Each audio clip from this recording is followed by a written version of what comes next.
Muy bien, en esta ocasión se llevará a cabo la explicación sobre el ATA-34 referente al sistema de navegación de la aeronave. Acá en las imágenes tenemos los paneles que están presentes en todas las aeronaves. El de la derecha es el PFD o el Primary Flight Display, que es el que tiene todos los indicadores del rumbo de la aeronave, como la altitud, también como la velocidad y parámetros de vuelo. En el de la izquierda corresponde al Navigation Display, que igualmente en todas las aeronaves para lo que corresponde a la navegación está dispuesto. Ahora, con el caso de la terminología de la navegación aérea, se entiende pues que es aquella que permite realizar procedimientos para pilotar eficientemente una aeronave desde un punto de partida hasta un punto de destino que asegura la integridad de las personas y que se basa prácticamente en la observación del terreno y también el cielo y también de los datos que son proporcionados por cada uno de los instrumentos que están dentro de la aeronave. En estas dos imágenes podemos ver, al igual que en las diapositivas anteriores, el PFD y el Navigation Display, con la única diferencia de que esta es de una cabina de Boeing y en la imagen anterior teníamos los instrumentos correspondientes a una cabina de Airbus. En este caso de los elementos y la definición de ruta se utilizan básicamente en la comunicación. Entonces acá se muestran los elementos principales de la comunicación en esa imagen de acá, tanto para comunicación como para navegación. Para el caso de la comunicación se utilizan elementos tanto en tierra como los que están en aire, es decir, los que están en la aeronave. Entonces la comunicación consiste primero que nada entre el avión y en elementos en tierra, es decir, con los ATC y también entre otros aviones como ese del caso del Traffic Collision Avoidance System, que es el TICAS, el cual nos permite evitar colisiones entre aviones que están como en la misma ruta, ¿verdad? En esta imagen de la derecha prácticamente es una carta de navegación que corresponde al aeropuerto de aquí del país, al aeropuerto de Comalapa, en donde podemos ver los diferentes headings y también podemos ver los radiales que se utilizan para aproximarse a la pista de aterrizaje y también muestra los datos de altitud, también llega a mostrar datos generales como el clima y frecuencias utilizadas para comunicación y la navegación del VOR. En este caso vemos que en la carta de navegación cuenta con una frecuencia de 117.5 a la cual las aeronaves sintonizan, o más bien que ellos emparejan para que tengan la comunicación adecuada con la torre de control que está en Comalapa. Bien, ahora con respecto al sistema del Airbus A320, en estos 4 cuadros básicamente se presenta como un resumen de lo que es el sistema de navegación del A320. En el primer cuadro nosotros podemos encontrar los componentes que conforman la Air Data Inertial Reference System, o según sus siglas en inglés como la ADIRS, que son como los puertos, las computadoras, datos, sensores que puede llegar a utilizar el A320 para tomar información de la navegación, como los standby. Estos son los instrumentos de standby, que son como instrumentos de reserva que se requiere que lleve la aeronave en todo caso de que los elementos principales lleguen a fallar. También en el caso del segundo cuadro corresponde a todos aquellos elementos que son externos de la navegación, ya sea como los satélites, las antenas para comunicación con el ATC, también cuando digo yo que son elementos externos, me refiero a que son elementos que no están directamente en la aeronave, pero que sirven para la comunicación y la navegación de la misma. El siguiente cuadro corresponde a los landing aids, que son básicamente radioayudas que posee la aeronave, como puede ser el Instrument Landing System o el ILS, ¿verdad? Los markers, y en el caso del Boeing 787 posee un head-up display, que es una pantalla que tiene el piloto y que permite verle la trayectoria de la aeronave sin la necesidad de estar visualizando o bajando la cabeza para ver el PFD. Ya el último cuadro es de sistemas de posicionamiento y pues se utilizan tanto como en radioaltímetros, la dirección del GPS y también radares de clima. El siguiente ya corresponde a los componentes que básicamente tiene el A320, como le había mencionado antes, el ADIRS o también el Air Data Reference, que es la computadora que se utiliza para tomar los datos de vuelo, como los puertos estáticos, también los tubos pitot, y también sensores del ángulo de ataque. Luego, ya en la parte de la cabina, en donde se pueden ver varios de los instrumentos básicos que utiliza la aeronave para la navegación, como el horizonte artificial y también la brújula estática, el hearing y también el altímetro.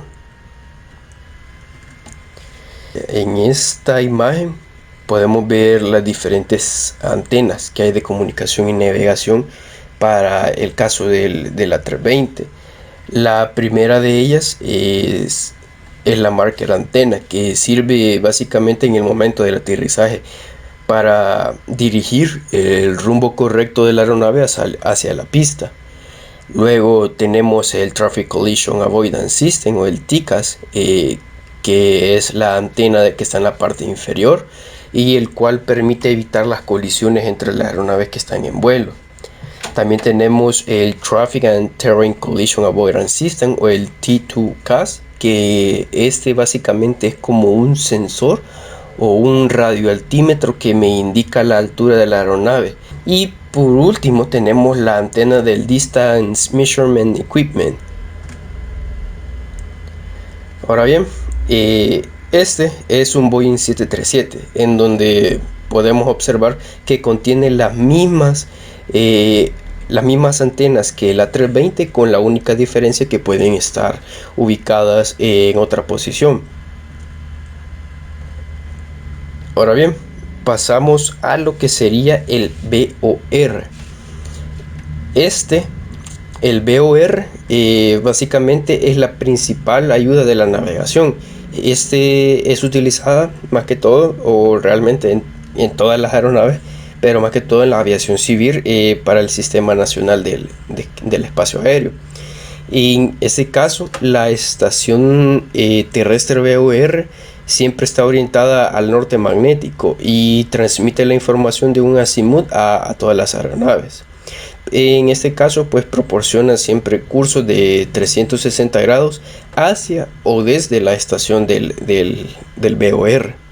Entonces, el equipo que está en tierra consta básicamente de un pequeño edificio, como se observa en la imagen, el cual tiene como un pequeño, bueno, en realidad es un disco plano, típicamente de color blanco, y sobre el cual se ubican todas las antenas del VOR, y una torre en forma de cono que normalmente está fabricada siempre en fibra de vidrio.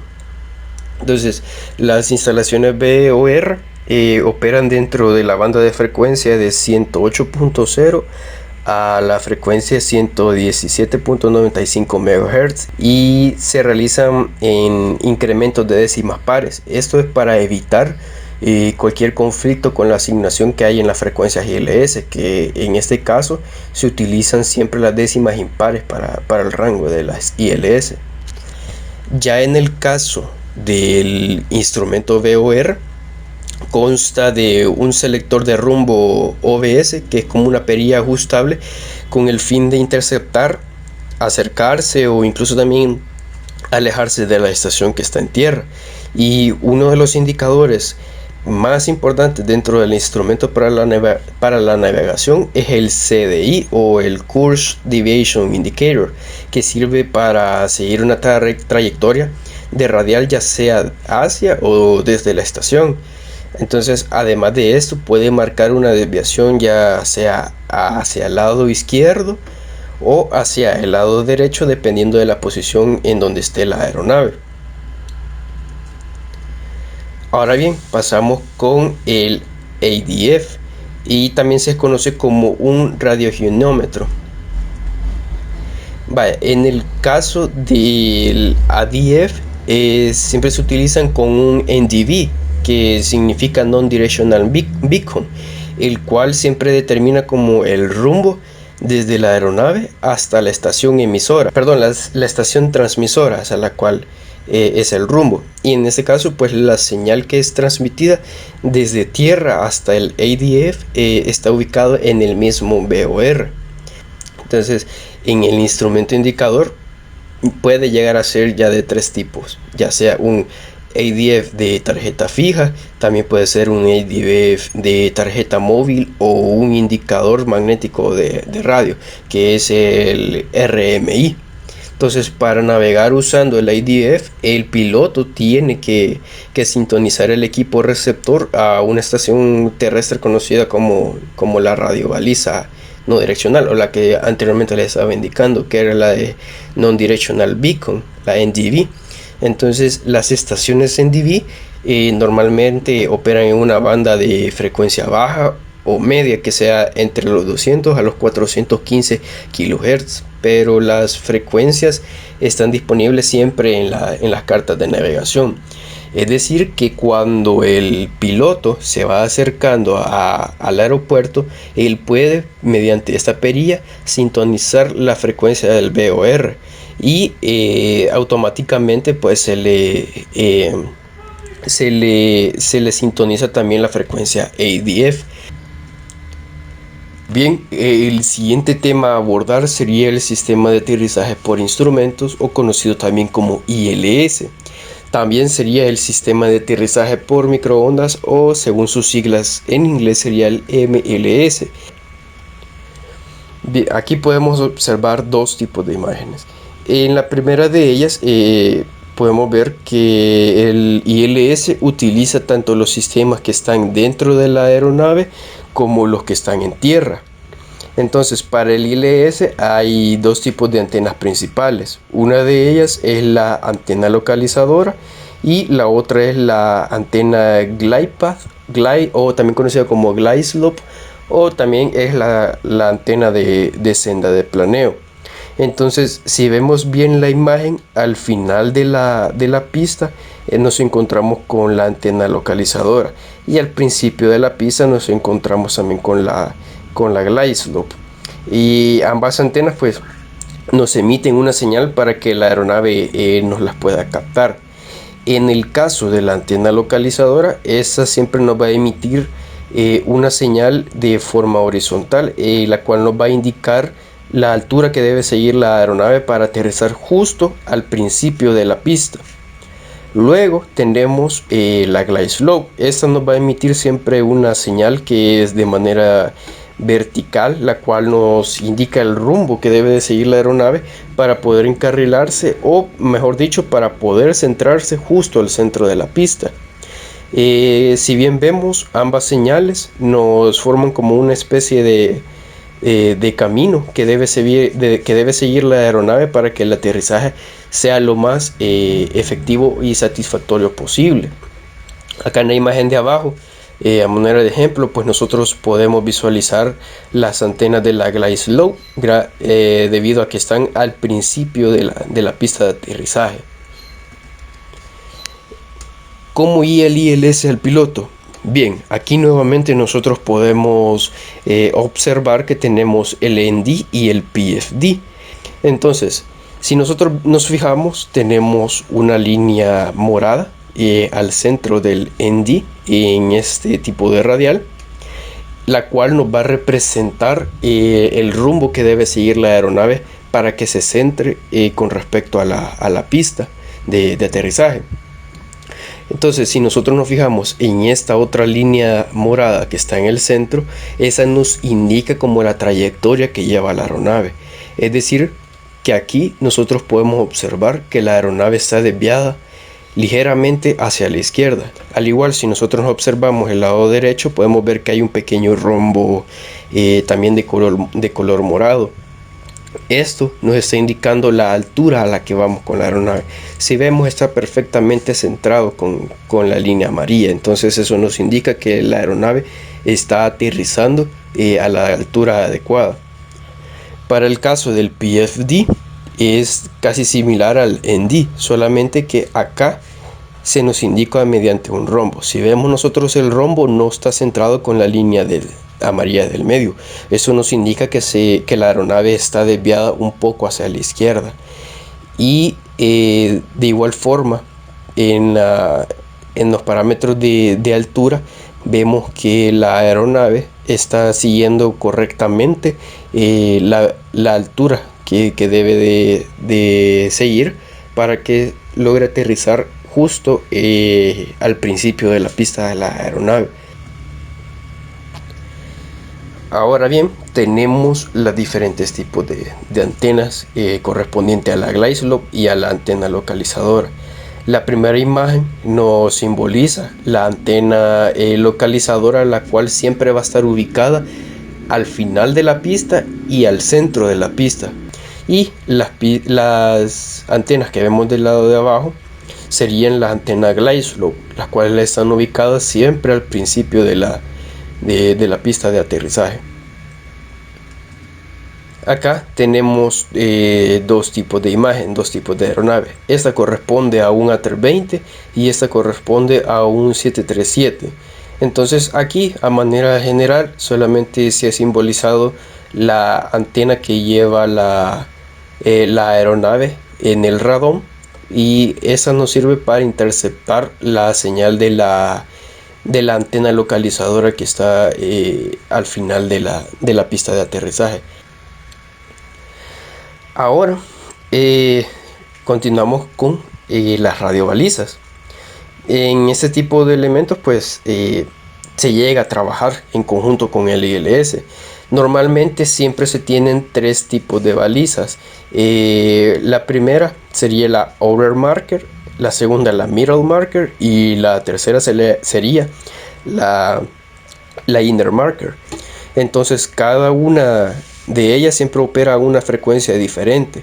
Por ejemplo, como lo vemos acá, la outer marker opera a una frecuencia que es de 400 Hz e indica una distancia de 4 a 7 millas náuticas de la pista.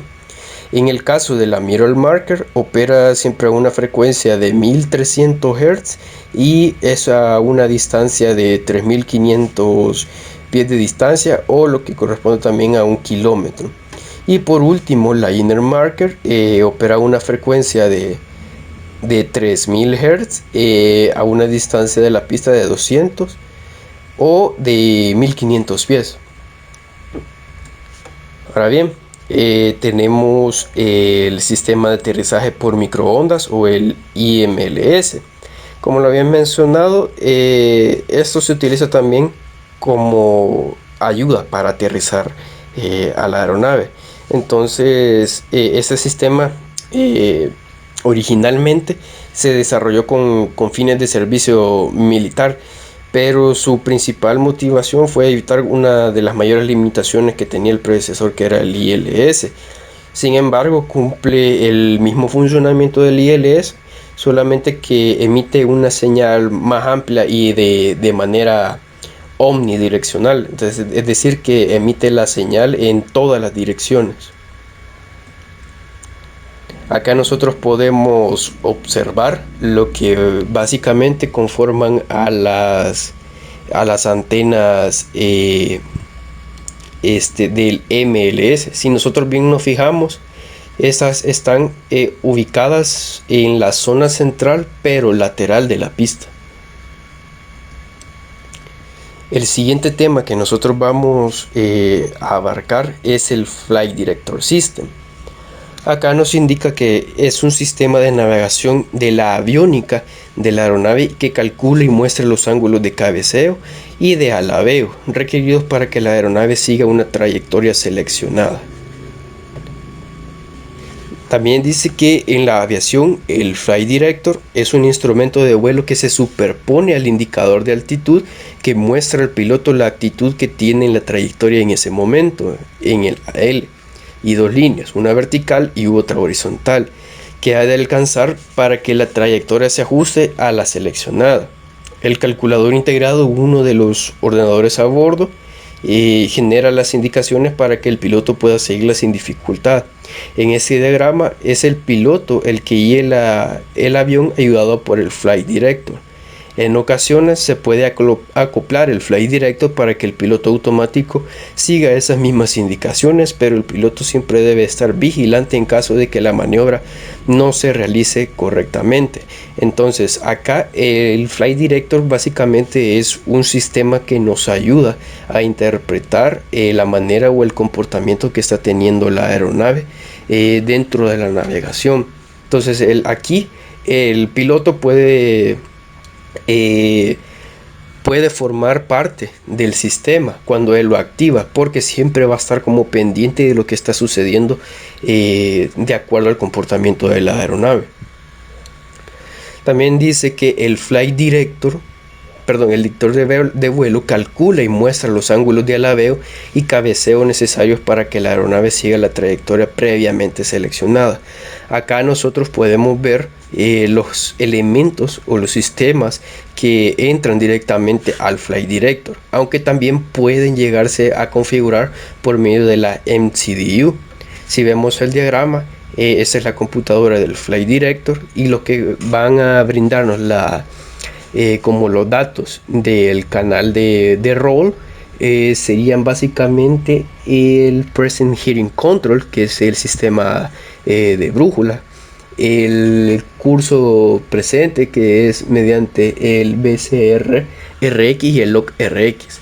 También el roll, el pitch. El roll es mediante el Vertical Gyro Unit, y el pitch es básicamente mediante el INS.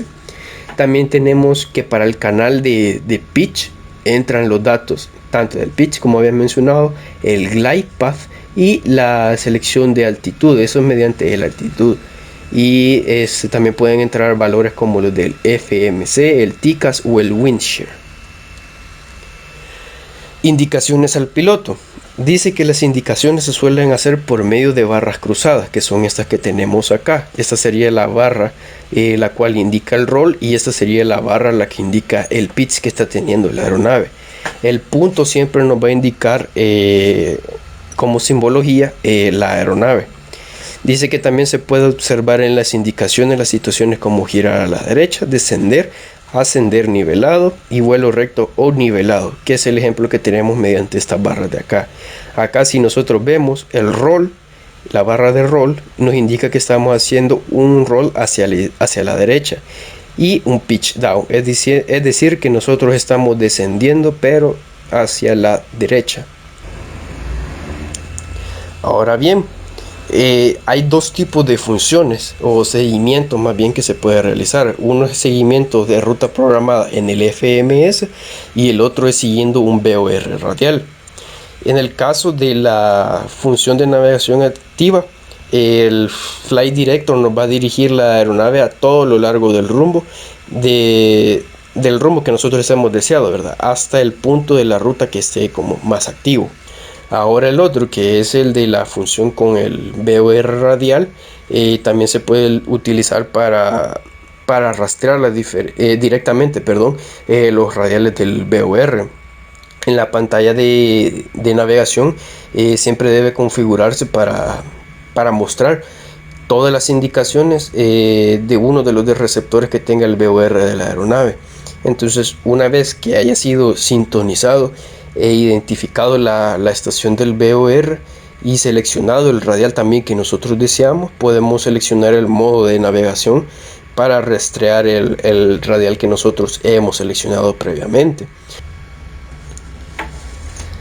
Muy bien, ahora el siguiente tema que vamos a abarcar sería el del Design Measuring Equipment, o según sus siglas en inglés, el DME. Este sistema básicamente consiste en que ayuda a la navegación por medio de la Ultra High Frequency, que es la UHF, ya sea como complemento de un VOR o con un VORTAC. Aunque el VORTAC ya no se utiliza como de manera civil, es el VORTAC, significa el VOR táctico, y más que todo es para aviones de categoría militar. Entonces el DME se mide normalmente en millas náuticas, la distancia desde el alcance inclinado que tiene la aeronave desde el VOR hasta la aeronave, ¿no? Aunque el equipo de DME es bastante popular en varias de las aeronaves, no todas las tienen. Ahora, muy bien, ¿cómo funciona el sistema DME? En este caso, pues las señales son transmitidas por medio de una señal interrogadora que están en la aeronave en pares de pulso. Estos se envían siempre cada uno a 3.5 milisegundos de duración y en un intervalo de 12 milisegundos, siendo una señal bastante modulada sobre la señal que tiene el DME. Entonces el interrogador genera esos pares de pulsos a una tasa de repetición que está entre 5 y 150 pares por segundo. Luego ya el transpondedor, o más bien conocido también como la estación en tierra DME, recibe estos pulsos, y después de un delay de aproximadamente 50 milisegundos, este transmite una réplica de nuevo par con un nuevo par de pulsos a una frecuencia de 63 MHz sobre o debajo de la frecuencia que tiene el interrogador. Entonces básicamente es como una función de envío y respuesta. La aeronave envía una señal de interrogación y la estación en tierra del EME la replica y se la envía a la aeronave. Ahora, en el módulo que nosotros vemos aquí abajo, nosotros podemos ver que hay 50 millas náuticas desde la aeronave hasta la estación en tierra del DME. También nos puede brindar la velocidad a la cual nosotros estamos yendo de la aeronave y el tiempo en que nosotros vamos a tardar de llegar desde nuestro punto actual hasta la estación DME, siempre y cuando que nosotros mantengamos la velocidad de 100 nudos. Ahora bien, tenemos esta otra imagen, la cual nos representa la línea de visión versus la altitud. Si nosotros bien nos fijamos, siempre tenemos que seguir la curvatura de la Tierra. Entonces, si nosotros tenemos una estación en tierra, esta siempre nos va a mandar una señal de manera oblicua, es decir, de manera perpendicular. No, perdón, de manera diagonal sería. Entonces siempre nosotros tenemos un maximum loss path.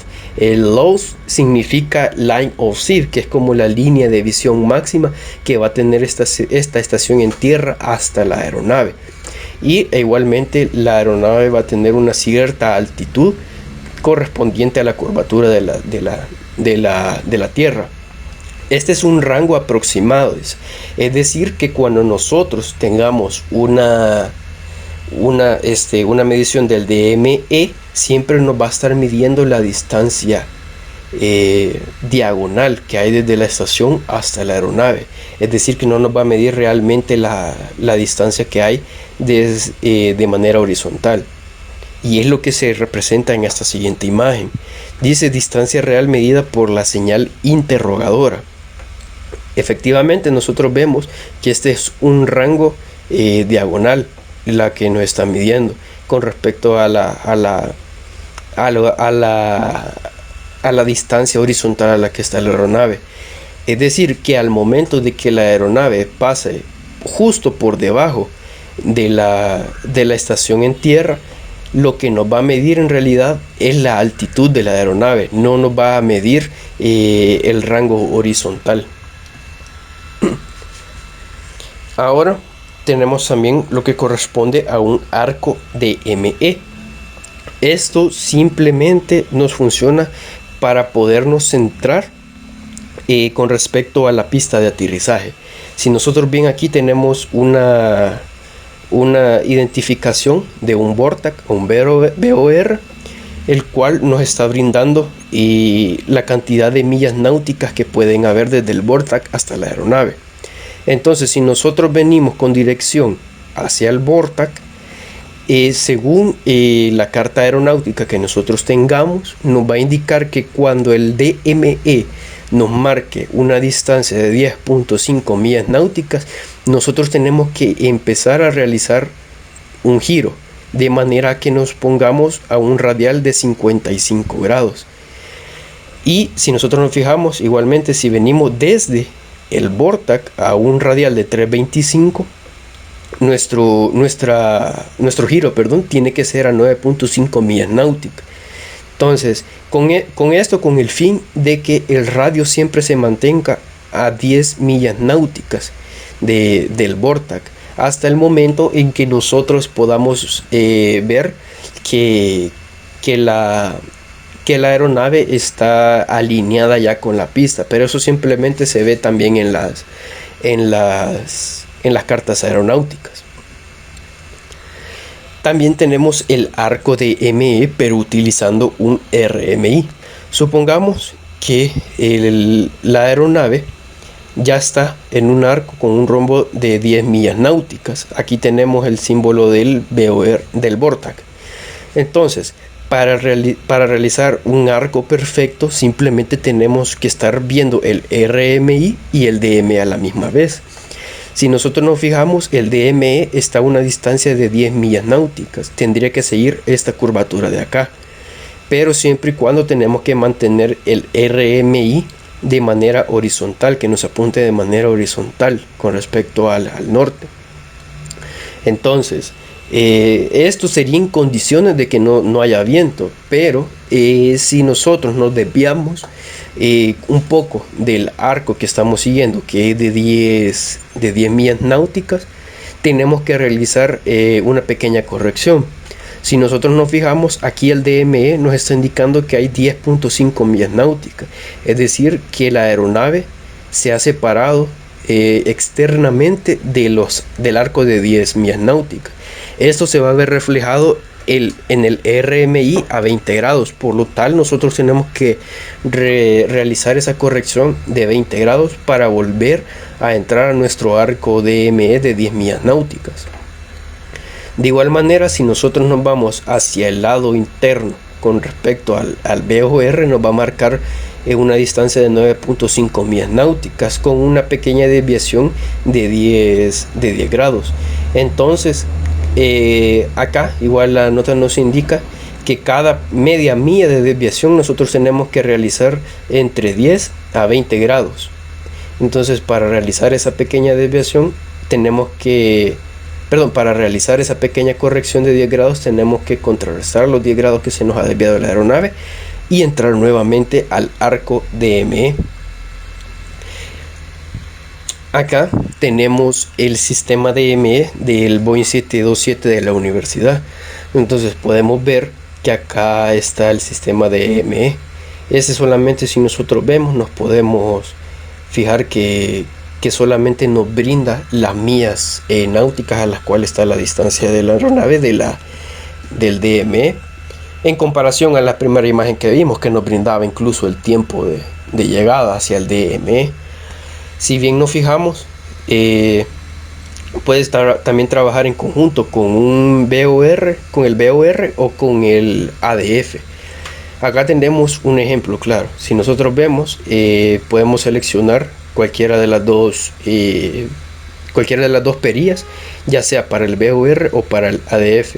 Aquí si vemos tiene una flecha punteada, entonces si nosotros queremos ver el VOR con esas flechas, se nos va a mover esta flecha de acá. Y esta es como una flecha con doble línea. Entonces si queremos ver esta aguja con un ADF o con un VOR, podemos seleccionarlo en cualquiera de las dos funciones y se nos moverá esta flecha de acá. y estas son las computadoras del DME que están correspondientemente ubicadas en el compartimiento de aviónica.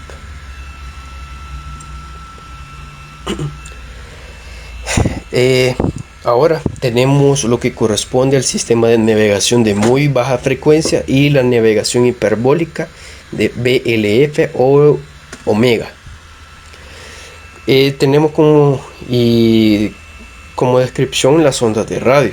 En este caso, una onda de radio no es visible para el ojo humano. Entonces es de naturaleza porque es de manera electromagnética y forma parte del espectro electrónico de actividad ondulatoria que incluye los rayos gamma, los rayos X, los rayos ultravioleta, las ondas infrarrojas, los rayos de luz visible y así como todas las ondas de radio. La atmósfera está llena de todas estas ondas.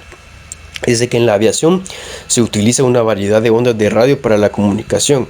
En la siguiente figura, uno que nosotros vamos a ver, nos va a mostrar el espectro de radio que incluye el rango de frecuencias de radiocomunicaciones en la aviación y su aplicación. Es esta imagen de acá. Dice que existe una amplia gama de radiofrecuencias. Solo las frecuencias muy bajas y extremadamente altas no se utilizan para la aviación. Si vemos, va desde un rango de 3 kHz hasta 300 GHz en los rangos de frecuencias que hay. Y si nosotros vemos normalmente la aviación va a estar trabajando entre la frecuencia de ultra high frequency y la very high frequency y también la high frequency. Inclusive también puede estar trabajando con la medium frequency. Dice los tipos de ondas de radio. Dice que las ondas de radio de diferentes frecuencias tienen características únicas cuando se propagan a través de la atmósfera. Las ondas de muy baja frecuencia VLF, LF y media frecuencia tienen longitudes de onda relativamente largas y utilizan antenas correspondientemente largas. Las ondas de radio producidas a esta frecuencia, que van de 30 kHz a 3 MHz, se conocen como ondas terrestres o superficiales. Bien, aquí tenemos una imagen gráfica que nos va a demostrar cómo es que funcionan las diferentes frecuencias de radio, y nos dice que también las ondas de radio se comportan de forma diferente en la atmósfera dependiendo de su frecuencia. Entonces, si nosotros vemos acá al medio, tenemos una radioestación. Esta puede emitir cualquier tipo de frecuencia, y dependiendo de la frecuencia se va a comportar de una manera diferente. Si bien vemos, si trabaja con una línea de división de very high frequency a ultra high frequency, inclusive traspasa la ionosfera. Pero si nosotros tenemos otro tipo de frecuencia, este se envía hacia un repetidor y este se envía también hasta el recibidor. También tenemos la skywave o la onda de cielo, que sería correspondiente a una high frequency. Esta señal llega hasta el límite donde está la ionosfera, y esa señal también se va a recibir por medio de un recibidor, valga la redundancia, ubicado ya sea en cualquier otra estación en tierra, o si se puede decir que sea una aeronave. Ahora vamos con el sistema Omega. Nos dice que la navegación hiperbólica son sistemas de navegación electrónica que determinan la localización de la aeronave por la diferencia de tiempo entre recepción de dos señales. Las señales de dos estaciones en diferentes localizaciones serán recibidas en la aeronave en momentos diferentes. Una línea trazada entre dos estaciones a lo largo de la cual la diferencia de tiempo es la misma de la misma forma una hipérbola, que forma una hipérbola. Entonces aquí los sistemas también hiperbólicos se fundamentan en buscar la diferencia de distancias entre la aeronave como receptor y dos puntos fijos emisores sobre la superficie terrestre. Aquí nosotros podemos ver las diferentes estaciones, la gestión que realizan y la frecuencia a la cual están. Si nosotros vemos la estación de Noruega, sería la gestión para la Administración Noruega de Telecomunicaciones, la cual trabaja a 12,10 kHz. lo mismo sería para la librería, el Ministerio Liberiano de Transporte, que trabaja a la frecuencia de 12 kHz. La estación en Hawái, Cosworth, de Estados Unidos, trabaja a 11.55 kHz, y la de Dakota, que trabaja a 13,10 kHz. Luego dice el desmantelamiento del sistema Omega.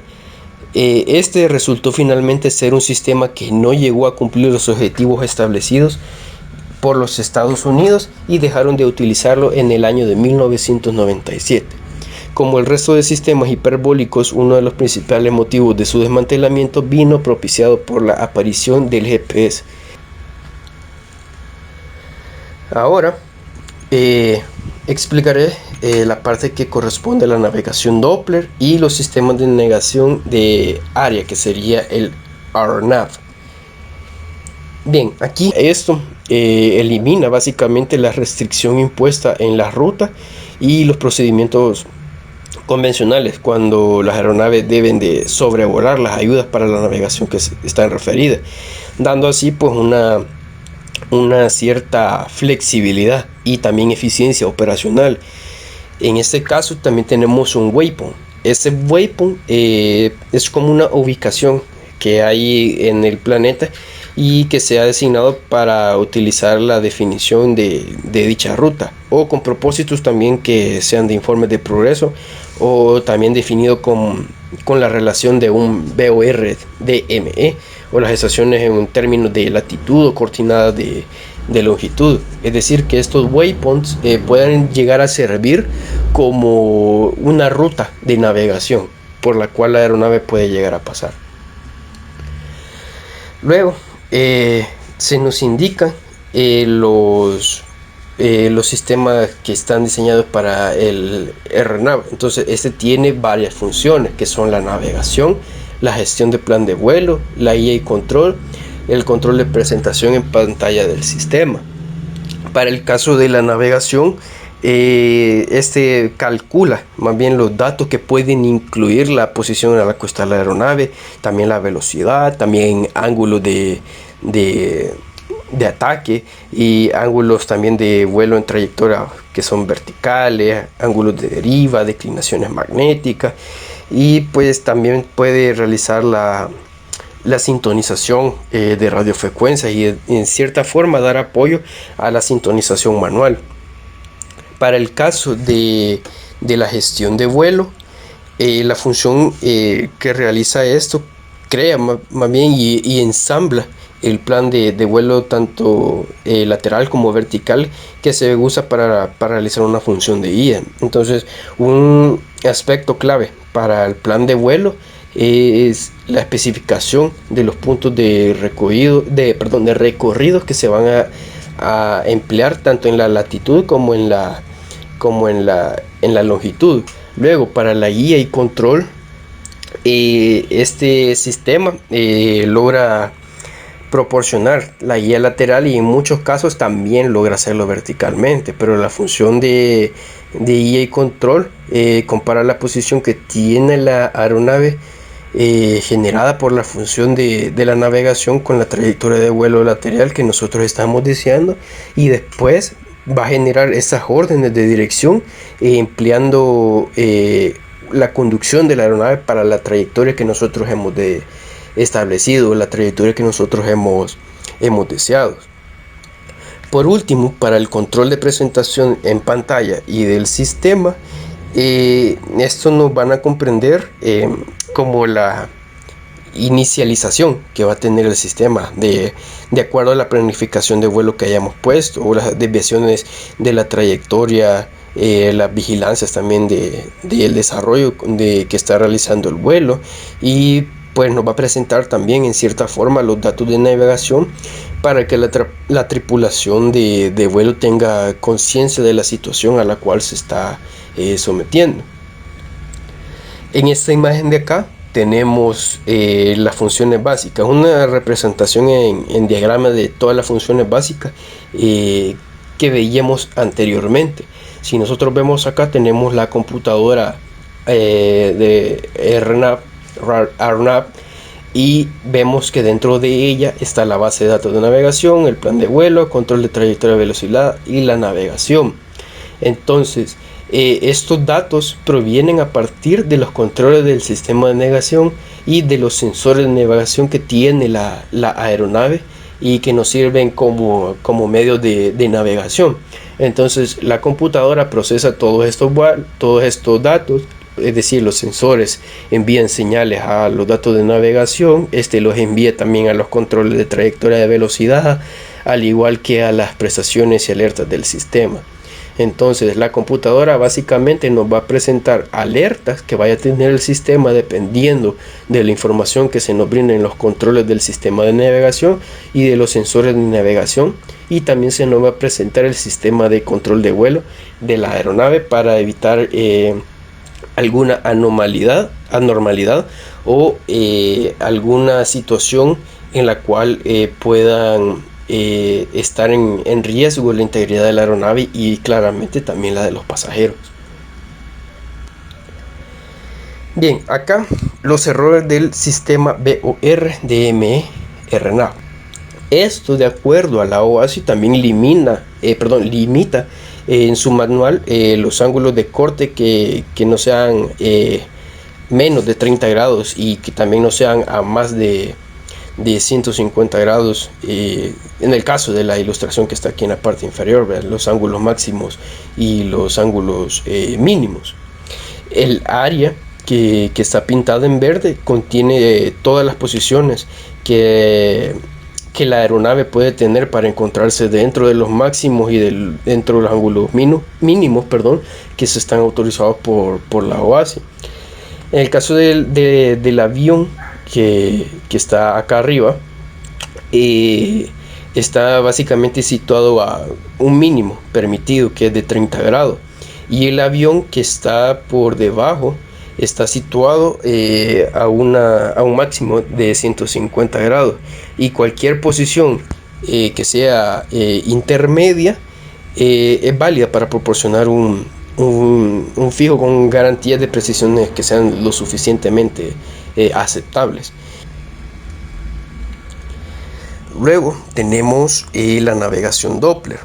Entonces, en este caso, el radar Doppler básicamente es como un sistema de navegación semiautomático y autónomo, que no depende continuamente de la información que derivan las ayudas que son terrestres o externas. Acá tenemos dos imágenes de cómo funciona el sistema Doppler.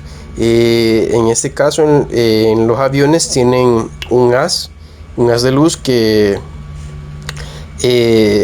está enfocado en la energía electromagnética, y pues son transmitidas por delante de la aeronave a un ángulo fijo, que sería el ángulo teta, que está por acá. Como se muestra en la figura aquí de la izquierda, esta viga es como está como dispersa en todas las direcciones cuando llega a la superficie que está en tierra. Entonces parte de la energía es recibida de regreso hacia el avión, y midiendo la diferencia de frecuencia entre la transmisión y las señales que se han recibido.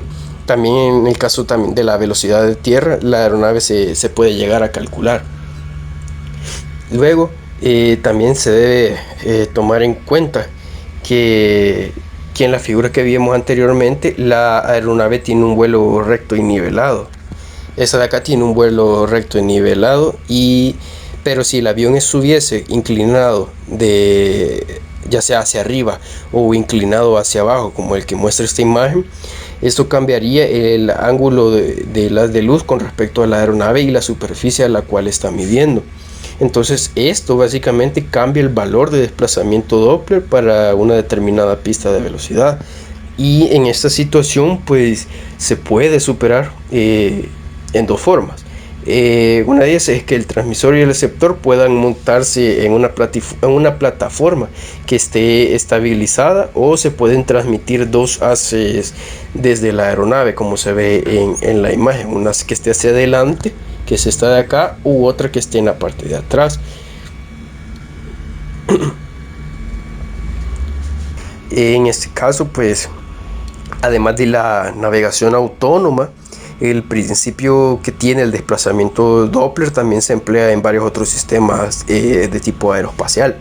En el caso de los sistemas de alerta de misiles y las aplicaciones del radar militar, incluyen como una adquisición y el seguimiento de los objetos por el radar de pulso, que es el Doppler. Por último, tenemos la velocidad de medición en tierra. Entonces hay que tener en cuenta que se necesita un factor de 2 en la expresión, ya que tanto el transmisor como el receptor se mueven con respecto a la superficie de la Tierra. Entonces se puede ver a partir de esta expresión que la altitud de la aeronave no es como un factor en el cálculo básico del sistema Doppler. En los sistemas Doppler pues, más modernos, como el que es el de quinta generación, pueden llegar a operar hasta los 15.000 pies y los 50.000 pies cuando es de ala fija. Entonces, habiendo ya medido la velocidad a lo largo de la trayectoria de que está la aeronave, necesitamos calcular solamente la deriva. Entonces, eso se puede lograr dirigiendo el rayo en un ángulo recto con la dirección del desplazamiento que está teniendo. Entonces en las instalaciones prácticas se utilizan varias vigas que son direccionales, como se muestran acá en la figura, y pues el cálculo de la velocidad sobre el suelo y la deriva básicamente nos van a proporcionar información de la navegación sin procesar, entre comillas, al combinar estos dos valores con información direccional de la brújula giromagnética que está en la aeronave. Y es así como se finaliza la presentación de lo que corresponde al ATA 34 de la navegación.